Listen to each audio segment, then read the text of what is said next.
की जय। अपने अपने माता पिता की जय। अर्धनाम साहेब की, प्रकाश मुनि साहेब की, साहेब बंदगी साहेब बंदगी साहेब। सदगुरु कबीर साहेब आपके गुजरात में कई बार आए और यहाँ सदगुरु कबीर साहब ने कबीर बट में सूखा पेड़ भी हरा किया। क्यों किया? क्योंकि उस समय जो तत्व और जीवा जो ब्राह्मण संपदा के भक्त लोग थे, कथा भागवत वेद शास्त्र पुराण सब का उन्होंने अध्ययन किया। उसमें आया कि जो सत्पुरुष होगा या सत गुरु होगा या सच्चा संत होगा, उसी के द्वारा हमारी मुक्ति का मार्ग मिलेगा। तो उन्होंने सोचा कि अगर ऐसे हम संसार में ढूंढेंगे तो कोई सतगुरु को हम नहीं पहचान सकते, हमारी वो शक्ति नहीं है। तो उन्होंने प्रण लिया कि अब जिसके चरण कमलों की शक्ति से ये सूखा पेड़ हरा हो जाएगा, उसी से हम दीक्षा लेंगे, उसी को हम गुरु बनाएंगे। ऐसा करते करते तत्व और जीवा काफ़ी समय व्यतीत हो गया तो जो भी संत मिलते, गुरु मिलते, उनको घर ले जाते, उनके चरण पखारते, उस सूखे पेड़ में डालते, लेकिन सूखा पेड़ हरा नहीं हुआ। तो उनके मन में निराशा हो गया, इतने बड़े संसार में कोई समय का सतगुरु नहीं है जो हम लोगों की मनोकामना पूरी कर सके। तो उस समय सदगुरु कबीर साहब कबीर चौरा बनारस में रहते थे। तो उन्होंने अपनी ज्ञान शक्ति से देखा और देखने के बाद कहा कि अगर मैं नहीं गया तो इन भक्त परंपरा में संतों के प्रति विश्वास खत्म हो जाएगा, कि लोग कहेंगे कि भक्ति करने से कोई फ़ायदा नहीं, कोई भी भगवान या गुरु सतगुरु कुछ नहीं होता। तो संतों की परंपरा को, गुरु परंपरा को की महिमा को बढ़ाने के लिए सदगुरु कबीर साहब कबीर बट आए और उन कबीर साहब को देखकर दोनों भाई तत्व और जीवा अपने घर लेके गए, उनके चरण पखारे और चरण पखार के जो पानी उसमें डाला, सुबह जब देखा तो उसमें कमफुली निकली आई, पत्ते निकली आए। तो दोनों भाइयों ने सदगुरु कबीर साहब से दीक्षा लिया, उन्हीं को अपना गुरु बनाया। तो ऐसे ही अगर हम भी उनकी तरह, तत्व और जीवा की तरह अपनी भक्ति पर अटल रहेंगे, गुरु के प्रति विश्वास रहेगा और गुरु के मार्ग पर चलेंगे, सदगुरु ने जो हमको रास्ता बताया है उनके सिद्धांत पर चलेंगे, उनके अनुसार भक्ति करेंगे, तो हमारे हाथ में भी कुछ ना कुछ प्राप्ति हो जाएगी। इसलिए अपने जीवन में उस परम सत्य को जानने की कोशिश करो जिसने तत्व और जीवा ने प्राप्त किया। और ये तो आपके पास में ही भूमि है जहाँ पर सदगुरु ने अपने चरण रखे, उस पेड़ को हरा किया और अपने 1448 में द्वारका भी साहब आए थे। द्वारका में जहाँ कबीर कोठा है, वहाँ पर बैठकर सदगुरु कबीर साहब ने सत्संग किया और लोगों को ज्ञान दिया। क्योंकि कृष्ण भगवान की समाधि के बाद उनका जब शरीर छूट गया तो यहाँ लोग भक्ति भूल चुके थे, केवल मूर्ति पूजा में विलीन हो गए थे। आत्मा के प्रति परमात्मा की खोज करना, सभी जीव आत्माओं में परमात्मा को देखना, उस शक्ति को लोग भूल बैठे थे। तो सदगुरु कबीर साहब तत्व ज्ञान देने के लिए, आत्मा से परमात्मा की खोज बताने के लिए द्वारका कबीर कोठा आए थे, जो सुदामा वृक्ष है और उसी के पास में एक ऊंचा चबूतरा बना है। वहीं बालू का चबूतरा बनाकर वहीं पर कबीर साहब सत्संग और लोगों को ज्ञान दिए, शिष्य बनाए। और जूनागढ़ में भी सदगुरु कबीर साहब आए थे, गिरनार पर्वत पर। आपके गुजरात में कबीर साहब कई बार आए। अगर हम उनके सदगुरु कबीर साहब ने जो ज्ञान मार्ग बताया है, सांच बराबर तप नहीं, झूठ बराबर पाप, जाके हृदय सांच है ताके हृदय आप। तो बराबर शब्द सदगुरु कबीर साहब ने गुजरात से लिया। बराबर मतलब कोई भी चीज़ समान है तो बराबर है, ना ऊपर है ना नीचे है। ऐसे ही अगर हम अपनी भक्ति को, अपनी सेवा को, करुणा को, ध्यान को, पूजा को, पाठ को बराबर रखेंगे, प्रतिदिन करते रहेंगे, तो हमें भी उस भक्ति की शक्ति मिलने लगेगी। क्योंकि जो भी संसार में महापुरुष आए, राम आए, कृष्ण आए और अन्य देवी देवता आए, सबने सत्य का मार्ग बताया। अब उनके सत्य मार्ग पर हम चलेंगे तो कृपा हम पर जरूर होएगी। तो सदगुरु कबीर साहब किसी धर्म का, किसी जाति का, किसी भगवान का, किसी देवी देवता का खंडन नहीं करते हैं। वो सत्य मार्ग बताते हैं कि सांच बराबर तप नहीं। अगर सत्य के रास्ते पर चलेंगे, सत्य भक्ति करेंगे, तो हमारे अंदर जिस परमात्मा सत्ता को हम बाहर ढूंढ रहे हैं, उसके हृदय में ही वो निवास कर लेगा। लेकिन उससे पहले हमको अपने मन को शुद्ध करना होगा। ये मन निर्मल भया जैसे गंगा नीर, पाछे पाछे हरि फिरे कहत कबीर कबीर। सदगुरु कबीर साहब कहते हैं कि अगर हम हरि को, भगवान को संसार में ढूंढेंगे तो मिलना मुश्किल है।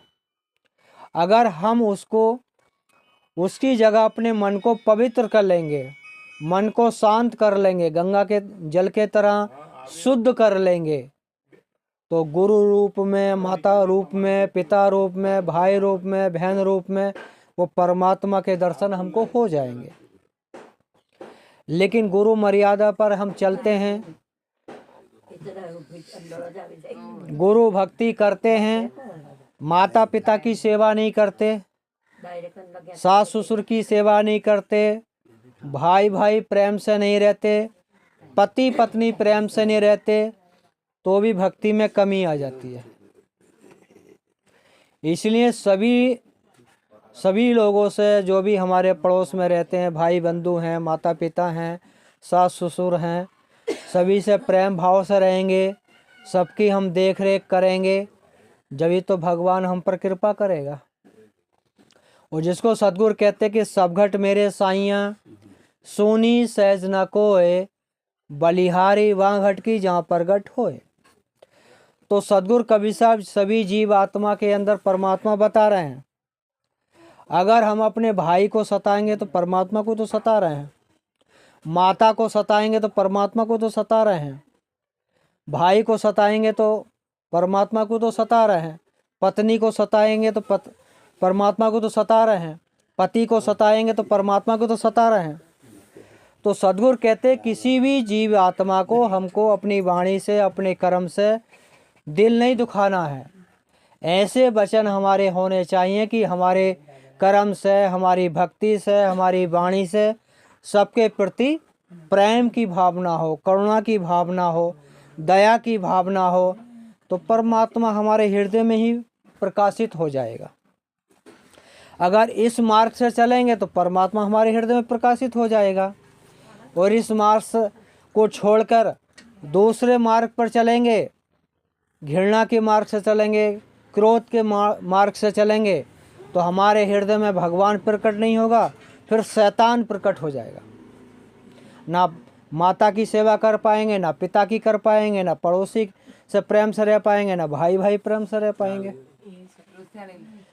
तो सदगुरु कहते हैं कि सभी लोगों से प्रेम भाव से रहने का और अपना समय अनुसार भक्ति भजन करने का, ध्यान करने का, सुमरन करने का, पाठ करने का, तो परमात्मा की प्राप्ति हमको हो जाएगी। सदगुरु कबीर साहब कहीं बाहर परमात्मा को ढूंढने की बात नहीं करते, अपने अंदर ही ढूंढने की बात करते हैं कि परमात्मा का अंश हर जगह बैठा है, गुरु के रूप में, पिता के रूप में, माता के रूप में, बहन के रूप में, भाई के रूप में, पड़ोसी के रूप में। अगर हमारी देखने की ऐसी छवा कला हमारे अंदर आ जाएगी कि सभी आत्मा के अंदर परमात्मा है, तो सब जगह वही दिखाई देने लगेगा। तो हम सोचेंगे किसी तीर्थ धाम में जाएंगे, वहीं भगवान मिलेगा, तो फिर यहाँ जो हमारे घर में बैठा माँ के रूप में, पिता के रूप में, भाई के रूप में, उसको नहीं देख पाएंगे। किसी भी तीर्थ धाम में जाएंगे तो वहाँ जो महापुरुष चले गए उनकी यादगार हैं, उनकी यादगारों से हम कुछ सीख सकते हैं। मूर्ति, किसी मंदिर में मूर्ति बैठी है, हम लोग मूर्ति को एक बार मंदिर में बैठाते हैं, वो मूर्ति भगवान का रूप ले लेती है, लेकिन हम उसी मंदिर में रोज जाते हैं, लेकिन इंसान नहीं बन पाते। हमारे मन में भेद रहते हैं, जाति के, धर्म के, कुल के, पंथ के, गुरु के। जब ये भेद रहेंगे तो हम इंसान कैसे बनेंगे?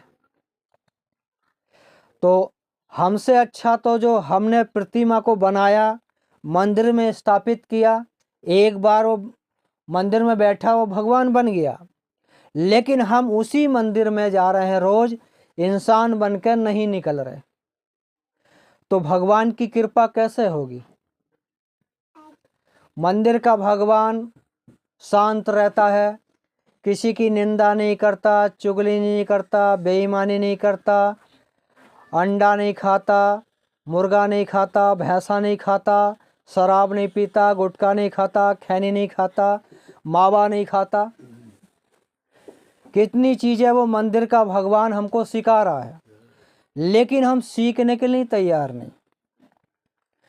जो भी महापुरुष हैं, अगर उनकी पीछे की कहानियों को पढ़कर हम उसको अपने हृदय में उतारेंगे, तो उस परमात्मा की, उस भगवान की, उस देवी देवता की ऊर्जा हमको मिलने लगेगी। जैसे गणेश भगवान की हम पूजा करते हैं,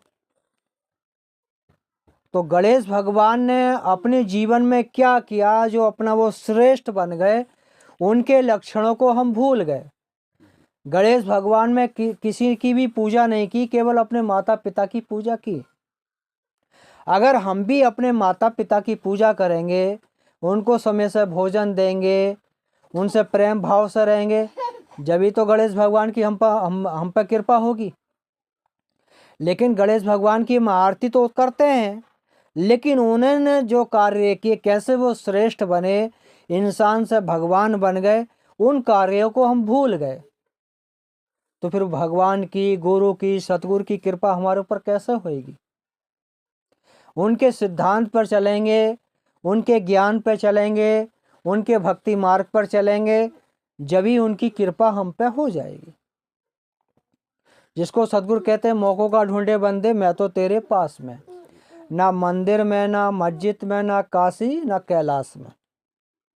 उन्होंने सब जगह मना कर दिया, मैं तो तेरे पास में ही, तू कहाँ ढूंढ रहा है? लेकिन हम खोज करेंगे उस परम सत्य की, ज्ञान की, भक्ति की, सेवा की, करुणा की, प्रेम की, दया की, क्षमा की, शील की, विचार की, गुण की। इन चीज़ों को अपने अंदर जानेंगे, अपने अंदर उतारेंगे, तो हर जगह भगवान का, सतगुरु का, गुरु का, देवी देवताओं का, सबका दर्शन होने लगेगा। लेकिन वो परिभाषा के अनुसार उस मार्ग से चलना होगा। गुरु ने कहा कि पूरब चल, हम पश्चिम जा रहे हैं, तो गुरु के मार्ग पे हम चल नहीं रहे, सदगुरु के मार्ग पर नहीं चल रहे, तो सदगुरु की कृपा कैसे होगी? तो उसी को सदगुरु कहते, तुम 1 कदम चलोगे तो मैं 10 कदम चलूंगा। तो हम तो सदगुरु की तरफ, गुरु की तरफ चल नहीं रहे, तो गुरु हमारी तरफ कैसे आएगा? तो गुरु सतगुरु हमारे पास आ जाएगा, लेकिन अगर हमारी भक्ति ऐसी होगी जैसे तत्व जीवा की थी, ऐसी लगन होगी जो तत्व और जीवा की थी, जो आप काशी से कबीर साहब उनको दर्शन देने के लिए उनकी मनोकामना पूरी करने के लिए काशी से कबीर बट आए। हमारी भक्ति भी ऐसी हो जाएगी तो सदगुरु हमारे घर भी पहुंच जाएंगे दर्शन देने के लिए। तो हमको ऐसी भक्ति करनी है कि जो सदगुरु भी हमारे घर पधारें। ऐसा विश्वास होना चाहिए कि सदगुरु का दर्शन हमको अवश्य मिलेगा। ऐसी लगन होना चाहिए भक्ति की जो हमारी वाणी से, हमारे कर्मों से किसी का बुरा ना हो, हर किसी के प्रति करुणा हो, प्रेम हो, दया हो, तो उस परम सत्ता की ऊर्जा हमारे अंदर ही प्रकट होने लगेगी। जिसको कबीर साहब ने कहा कि योगी आप में बूझे, ज्ञान गुदरी में आता नहीं आता। तो ऐसी ऊर्जा हमारे अंदर भक्ति करते करते प्रकट होने लगती है, अनुभूति ज्ञान निकलने लगता है। तो योगी आप में बूझे, तो उसको वो खुद ही जानता है, दूसरा व्यक्ति नहीं पहचान सकता। तो ऐसी भक्ति करेंगे तो हमारे अंदर उस परम सत्ता का, उस सतगुरु का, उस गुरु की कृपा हमारे ऊपर होने लगेगी। और गुरु की कृपा हुई है तो हम सतगुरु से जुड़े हैं। सब लोग आप हंस रूप हो, जिसको सतगुरु कहते हैं कि भवजल में भव काग हैं, कोई कोई हंस हमार।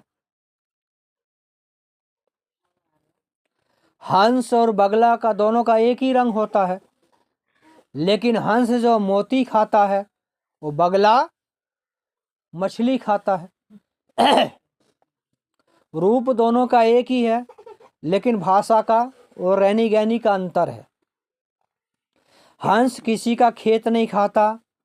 किसान जब खेती अपना धान को उठा लेता है, गेहूं को उठाकर अपने घर ले आता है, वो खेत में जो दाना गिर जाता है उसको चुगता है। लेकिन बगला शाकाहारी मांसाहारी दोनों रहता है। रूप दोनों का एक है, लेकिन दोनों के कर्म सिद्धांत अलग अलग हैं। इसलिए सदगुरु कबीर साहब कहते हैं हंस बनो, हंस की उपाधि देते हैं। बगला की कभी उपाधि कबीर साहब ने नहीं दी अपनी वाणी में। तन मन एक हो रहा तब हंस कबीर कहा है। सदगुरु कहते हैं तन और मन दोनों हमारे शुद्ध हो जाएंगे तो हंस कबीर कहलाए। तो हंस बन जाओ कबीर साहब की शरण में आप पहुंच जाओगे, आवागमन से मुक्त हो जाओगे। तो इसलिए अपने जीवन में उस परम सत्य को जो सदगुरु कबीर साहब बताते हैं, आत्मा से परमात्मा की खोज, उसको प्रतिदिन अपना पूजा पाठ, ध्यान, सुमरन, माता पिता की सेवा करते रहेंगे और सभी लोगों से प्रेम भाव से रहेंगे तो सदगुरु की प्राप्ति जल्दी हो जाएगी। 4 घंटा माला जपोगे, माता पिता से झगड़ा करोगे, पति पत्नी आपस में झगड़ा करोगे, पड़ोसी से झगड़ा करोगे, तो ऐसा पूरा जीवन निकल जाएगा। तो गुरु कृपा कैसे होएगी? गुरु तो कहते भाई सभी से प्रेम भाव से रहो, सभी से मिलजुल के रहो, जब तो गुरु कृपा होगी। वो हम उसके विपरीत चले जाएंगे तो गुरु कृपा कैसे होएगी? सदगुरु कृपा कैसे होएगी? तो जो गुरु ने, जो सदगुरुओं ने और जो महापुरुषों ने हमको सत्य का मार्ग बताया, उस मार्ग के अनुसार चलेंगे तो हमारा जीवन धन हो जाएगा। क्योंकि राम भगवान भी एक ही, उनके माता ने कहा कि आपको वनवास जाना है, उन्होंने अपने माता पिता के आदेश का पालन किया और राजपाट छोड़कर वनवास चले गए। जब ही आज उनकी पूजा हो रही है। अगर वो माता पिता के आदेश का उल्लंघन करते तो राम भगवान को कौन जानता? कोई नहीं जानता। तो ऐसा हमको बनना है। तो हमारे हृदय में उन भगवानों की, उन गुरुओं की, सदगुरु की कृपा हमारे पर होने लगेगी। खाली हम उनकी आरती ही करते रहेंगे, अगरबत्ती ही जलाते रहेंगे, उनके सिद्धांत पर नहीं चलेंगे तो भक्ति की शक्ति पूरी नहीं मिल पाएगी। हमको उनका पूजा पाठ भी करना है, उनके सिद्धांत पर भी चलना है और माता पिता की भी सेवा करना। हम तीनों सिद्धांतों पर चलेंगे तो सद्गुरु की भी कृपा हमको हो जाएगी, मोक्ष के द्वार भी खुल जाएंगे। तो मोक्ष के द्वार खोलने के लिए इन तीनों सिद्धांतों पर आपका पालन करना पड़ेगा, गुरु को मर्यादा का, माता पिता की सेवा का, पूजा पाठ का। क्योंकि जितनी देर हम पूजा पाठ करते हैं अच्छे मन से, इतनी देर हमारा मन विकारों से दूर रहता है। तो इतनी देर हमारा समय अच्छे भाव में गया तो वो हमारे भक्ति में जुड़ जाएगा। अगर रोज हम 24 घंटे में 1 घंटा भी अगर सुमरन पाठ करेंगे, ध्यान करेंगे, माला सुमरन करेंगे, तो 1 घंटा अगर हम जीवन में 60 साल जीते हैं तो 1 घंटा से कितना घंटे हो गए, कितना खाता हमारा बैलेंस बढ़ जाएगा। हम भौतिक बैलेंस बढ़ाते हैं लेकिन भक्ति बैलेंस नहीं बढ़ा रहे। तो भक्ति बैलेंस नहीं बढ़ेगा तो एटीएम से कैसे निकाल सकते हैं।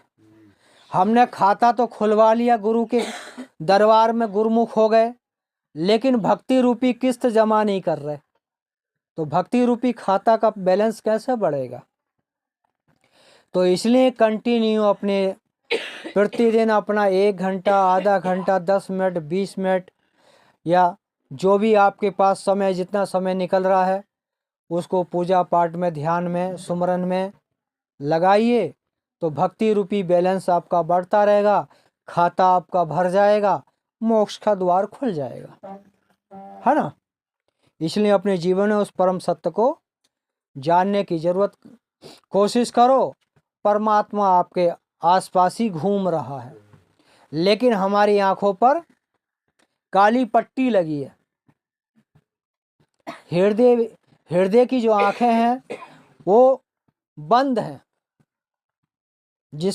जिन आंखों से हम देखना चाहते हैं, इन आंखों से इस संसार को देखेंगे, लेकिन परमात्मा को, गुरु को, सतगुरु को, उस शक्ति को देखने के लिए हृदय रूपी आंखों को खोलना पड़ेगा। और वह हृदय रूपी आंखें जब खुलेंगी, दया होगा, करुणा होगी, भक्ति होगा, सेवा होगा, सुमरन होगा, ध्यान होगा, तो वो हृदय रूपी आंखें भी खुल जाएंगी, जिसको कहते हैं तीसरा नेत्र खुल जाना, त्रिकुटी द्वार खुल जाना, आत्मा से परमात्मा का द्वार खुल जाना। तो वो सब चीज़ें अपने अंदर धीरे धीरे प्रकाशित होने लगेंगी। तो अपने हृदय में उस परम सत्य को, उस सत्य ज्ञान को, सत्य भक्ति को ढूंढने की कोशिश करो कि किधर छिपा है। ज्ञान की टॉर्च लेकर, भक्ति की टॉर्च लेकर उस ढूंढते रहो। कभी तो अंधकार खत्म होगा, प्रकाश की ज्योत में वो दिखाई दे जाएगा, जिसको सतगुरु कहते हैं जब मैं था तब हारी नहीं, हारी है मैं नाय, सब अंधियारा मिट गया, दीपक देखा मैं। तो सतगुरु कहते हैं कि जब तक हमारे हृदय में मैं तत्व है, विकारों की भाषा भरी है, ज्ञान का दीपक हम जब तक अपने हृदय में नहीं जलाएंगे, भक्ति का दीपक नहीं जलाएंगे, सुमरन का दीपक नहीं जलाएंगे, सेवा का दीपक नहीं जलाएंगे, तो हमारे हृदय में प्रकाश कैसे होगा। तो ये दीपक जलाएंगे तो हृदय में प्रकाश होएगा, अंधकार खत्म हो जाएगा, परमात्मा के दर्शन हो जाएंगे। बोलिए सतगुरु कबीर साहेब के, लहर तारा धाम के, काशी कबीरशोरा धाम के, मगहर धाम के, आचार्य श्री विचार साहेब के, आचार्य श्री अर्धनाम साहेब के, आचार्य श्री प्रकाश मुनि साहेब के, धनी धर्मदास साहेब के, अपने अपने माता पिता के साहेब बंदगी, साहेब बंदगी, साहेब।